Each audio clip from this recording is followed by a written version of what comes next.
there are even more Kingdom Hearts references made outside of the games. So I've previously made 2 of these in the past, covering different mentions of Kingdom Hearts in TV, movies, and more, and those videos have been wildly popular for the channel, thank you so much. Considering the last one I made was over 2 years ago, a lot of new references have spawned out into the world, either from official Disney channels, fans who grew up to become artists in the industry, or something so close that it feels official to the material. Plus, this has been my way of dealing with the lack of Kingdom Hearts news. Gotta scrape together some references to keep things moving, as I've collected 20 different potential hints connecting to Kingdom Hearts. But before I get into it, let me know in the comment section below. If you could have Kingdom Hearts crossover with any property, what would it be? You could even answer outside of Disney if you wanted to, let your imagination run wild. I've always been someone who would love a Kingdom Hearts game with Nintendo characters. Mario and Sora working together to save the worlds? They'll be taking all of my money. Now here are even more references to the Kingdom Hearts series made throughout the years. Starting off with Amazon's hit animated series Hazbin Hotel, following the denizens of Hell as they run a hotel to help rehabilitate people's spirits. It's an adult animated comedy with dark humor and cursing, definitely a strong distance from Kingdom Hearts. So there's this character in the show called Kiki, being this small cat animal creature thing, but it also functions as the key to the Hazbin Hotel. And during one of the show's biggest climaxes, Kiki is transformed into a Keyblade for a limited time. In the video, you can see the Keyblade shooting out fire, and it looks exactly like it came from Kingdom Hearts. Even the way the character points the weapons looks exactly how Sora would do it when he's casting a spell.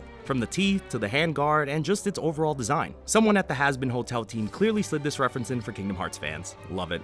There's also been a massive increase in Kingdom Hearts presence from Disney itself. Disney historically has been pretty stingy with their inclusion of Kingdom Hearts in their brand, more so leaving Square Enix to cook the games, but they put their characters in it. But more Kingdom Hearts references have spawned from the company throughout the years. For example, to promote the 30th anniversary of the Goofy movie, Disney put out their own version of the Lo-Fi Girl. She's been a staple for internet culture and has helped millions around the world get their homework done. So for this version, we see Max Goof chilling in his room doing his assignments. In the background, there are a few Kingdom Hearts references. There's the image of the world icon for Twilight Town being taped on the wall. Then you can see a Paw-Poo fruit and sea salt ice cream sticker on the mug down here. Both items are essential to the Kingdom Hearts lore. But there's also the word Destiny hidden behind him. Not sure if this connects to Kingdom Hearts, but definitely worth mentioning. Considering Max has never appeared in Kingdom Hearts, this was a nice nod to him. Hopefully it isn't too late for him to join the games. I would absolutely love that. Then there's these animated shorts that have been posted on the official Disney Instagram accounts. One on the Mickey Mouse account showing him dancing inside of his bedroom. After a few seconds, his clothes would transition between his different outfits from the movies. But if you look closely, you can see him change into his Kingdom Hearts 2 outfit. In Kingdom Hearts 2, this is the outfit we see from Mickey after he removes his cloak. It's really cool to see this fit mentioned by Disney. They did a similar posting with Donald Duck showing him doing various tasks inside of his house. Although if you take a closer look at the shot where he's putting on his hat, you can see Donald's magic staff, his primary weapon in the Kingdom Hearts series. It's latched up against the closet door whenever Donald needs to grab it again. Hopefully it's not too long before we could see him wielding this again. So Disney parks have basically had a non-existing relationship with the Kingdom Hearts series. At most, you'll find a t-shirt or a keychain inside one of the shops when you appear. It's very minimal. Although, if you're fortunate enough to attend the Halloween Oogie Boogie Bash event, you might be lucky enough to encounter Mickey, Donald, and Goofy in their Kingdom Hearts attire. I had the pleasure of meeting with this Mickey outfit years ago, and what an honor it was, but these outfits are usually only brought out for the special occasions. I'm not sure if they appear outside of Oogie Boogie Bash, but this has been their most common spawn point. The closest possible representation we'll get to Kingdom Hearts showing up at the parks. But then there's also the hardworking folks at the Disney parks giving us a little extra bonus. So there's this new thing called the Key to Disneyland, which is an in-park experience. You can go around the park using this thing to connect to the various keyholes around the park. Not only does this thing look exactly like a Keyblade, but they put out a promotional video for it, showing a Kingdom Hearts 3 cosplayer running around the Disney park with the key. They even added their own command menu, HP, and MP bar to the video. While the Key to Disneyland has nothing to do directly with Kingdom Hearts, Disney knew the connection was right there and decided to jump on it. Also, big shout out to this woman for putting on the performance of her life. She killed it. Although the Disney references at the park do not end here. Now, many of us might have grown up with Mickey Mouse's Clubhouse, or maybe have children who were super into it when they were younger. One of the things Mickey does in the show is pull out his Mouseka tool. This item might be whatever he needs to help him solve his problem in that episode.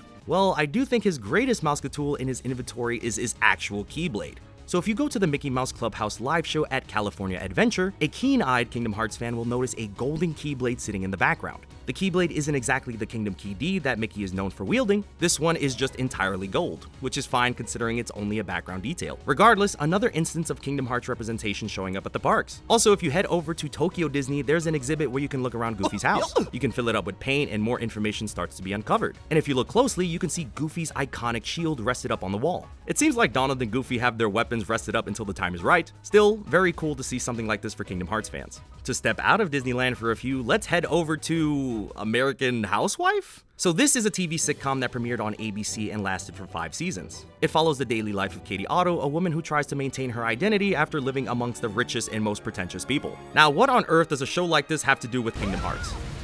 On season 2, our characters attend a comic convention. It's all part of their plan to get Nathan Fillion to join their PTA plan of theirs. And while at this convention, if you look closely, look who it is. Now, TV and movies have very strict guidelines on what can appear and cannot appear on TV. Typically, stuff not owned by said company would not be placed on TV because they would need their permission. In this case, we see a Soldier Heartless cosplay in the background. Like I said, nothing on TV is done by accident. This is definitely here to make the scene feel more real. Maybe because the show was on ABC and Disney owns ABC, so they were able to finagle that, but it is something that they would have had to approve first, especially considering it's a fairly large costume. I think it's so interesting something like this happened.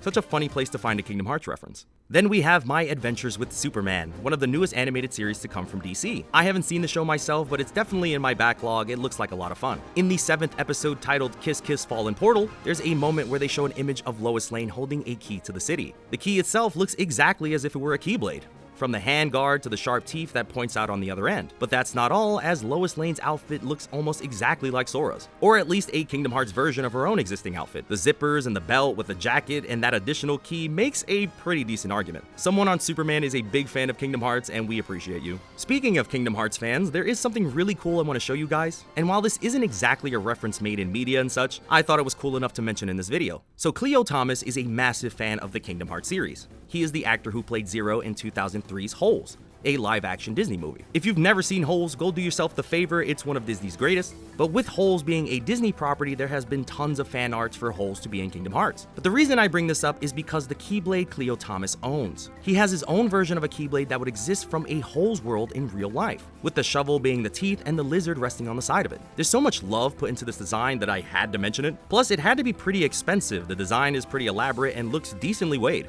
And who knows, maybe we'll see an official Holes and Kingdom Hearts crossover someday. I know Cleo Thomas would be all over that, and so would I. There's also a Kingdom Hearts reference in Square Enix's newest Final Fantasy VII entry, Rebirth. I love Final Fantasy references because they feel almost like a guarantee every time they happen. At this point in the story, you'll need to head to the Coral region to find Barrett, although the Turks are also searching for him, showing us a few cutscenes with them. While they end up stuck in a desert, Elena complains about the heat and talks about getting some ice cream. A later cutscene in the game shows Elena eating sea salt ice cream when they're back on the helicopter. Mind you, it could have been any color of ice cream, but they leaned on that light blue color we all know and love. Maybe in a different timeline, Elena is enjoying some ice cream with Roxas and his friends, and considering Nomura had directly worked with this game, it's likely that this reference was on purpose. Then we have to look at the indie gem known as Mori for our next Kingdom Hearts reference. I played this game for the first time a few years back, and if you love Undertale or Earthbound, this is going to be right up your alley. Easily one of the best and most messed up games I've ever played in my life. Highly recommend it. Now you can collect various snack items that will give you extra HP on your quest. One of the items you find is called the Starfruit Soda, showing a can with a star-shaped fruit that looks like the Paw fruit from Kingdom Hearts. Of course, a star wouldn't be enough for me to call this a reference. It's more so the item's description that really sealed the deal for me, as it says, to be shared with a friend. In Kingdom Hearts, the Paw fruit's whole legend is about sharing your destiny with the person you share it with, as your lives will now be intertwined upon consumption. Now in Amori, they crushed it up and turned it into a delicious beverage. It will recover 35% of the character's HP, making it a decent item for early on. Regardless, it's dope to see the ties of friendship make their way into another game that I love. Now, this is one that I'm not exactly 100% sure if it's a reference or just a coincidence. Deltarune is one of the most popular indie games to release in the last year, and continues the legacy of Undertale with new characters and locations. Also, Undertale is full of other video game references, so it's not too far-fetched to think that this could be a Kingdom Hearts reference. So while you're in Chapter 4 exploring the Dark World, you can find this NPC here, and he says, "We know nothing, we understand nothing." This leads me to believe that this is a reference to that moment in Kingdom Hearts 1. One who knows nothing can understand nothing. It's mainly the pause in the text that leads me to believe that. It sounds exactly in the same cadence as Ansem says in the games. Then there's the character itself, showing a blacked out face with a brown hood. Tell me that this doesn't look exactly like Ansem in the cave. See, I don't know if I'm just grasping at straws here, but this did tingle a part of my Kingdom Hearts brain. What do you think? Am I crazy? Wait, don't answer that. So there's this new dating sim called Date Everything. In this game, your character is stuck at home with no job and no hope, but finds a magical pair of glasses. And with these, all the furniture items around their house starts to come to life, and now you can date them. With over 100 different items to choose from, you're gonna have your work cut out for you. One of these items is a coffee table, later named Abel, showing this large cowboy with a hairy chest. The cool thing about Abel is that he's a Kingdom Hearts fan. If you look closely on his leg, you can see a drawing of a key and a smiling face with a crown, obviously being a reference to Sora and the Keyblade from Kingdom Hearts. What makes this really cool is that it looks like it was carved into the table, similar to how our characters carve drawings of themselves inside of the caves. Did not expect to see a Kingdom Hearts reference here, but definitely worth the look. Of all the places in the known universe to find Kingdom Hearts being referenced, I was definitely not anticipating it being the United States Department of Labor. So on May 2nd, the White House posted an article about jobs booming and how Americans are working for higher pay. This is the second month in a row where the jobs report has beaten expectations, yada yada yada. So the Twitter account for the US Department of Labor quoted this tweet with this image, showing the hold up let 'em cook meme that Kingdom Hearts 3 is so famous for. Do you know how insane it is to see my government using Kingdom Hearts to make their point? Whatever political alignment you might have, you gotta admit that's pretty insane. The way politics have become so gamified over the last few years has been something. So to see one of my favorite video games used as a tool to push their agenda, it is certainly something. I feel like Sora's face in this image basically sums up the whole thing. This will probably be in a history book someday. Wonderful. Although some of my favorite Kingdom Hearts references are the ones that come from Disney Channel. While Disney Channel is popular, it is fairly a small fry when compared to Disney's other financial ventures. And a lot of talented people who grew up on Kingdom Hearts ends up working on these TV shows, including the Ghost and Molly McGee. In Season 2, Episode 18, FONAA Game On, you can see a weapon select menu in the game that they are playing. If you look closely, you can see the Kingdom Key. The cool thing about this reference is that is the Kingdom Key. Some of these references usually change the design so it fits more within the world, but this has the Mickey Mouse keychain and everything exactly how it was meant to be. You can also see what seems to be the Buster Sword from Final Fantasy. The person who made this item select screen must have had a field day picking these items. To the prop department at Disney Animation, we give you your flowers for your time and effort. So this is another Kingdom Hearts reference that might not actually be a Kingdom Hearts reference, but I'm going to present you the information so you could determine that for yourself. So in the Paw Patrol episode The Pup Save a Clown, we get a short chase sequence. We're following this clown character as he's in hot pursuit of a clown car. Once he gets on the top of a car, he removes the key and it looks a lot like a Keyblade. Now, I wouldn't think much of it if this was just the only thing, since keys are just a big part of our society. But then the clown does this. Now, I might be completely insane for this, but I think it's a reference in the most subtle way, from the design to the key to the exact pose that he lands in. I don't know, it just feels legit to me. It could be my brain rotting trying to find references in places that don't exist. That's totally a possibility. But man, look at that pose. Get this man in Kingdom Hearts immediately.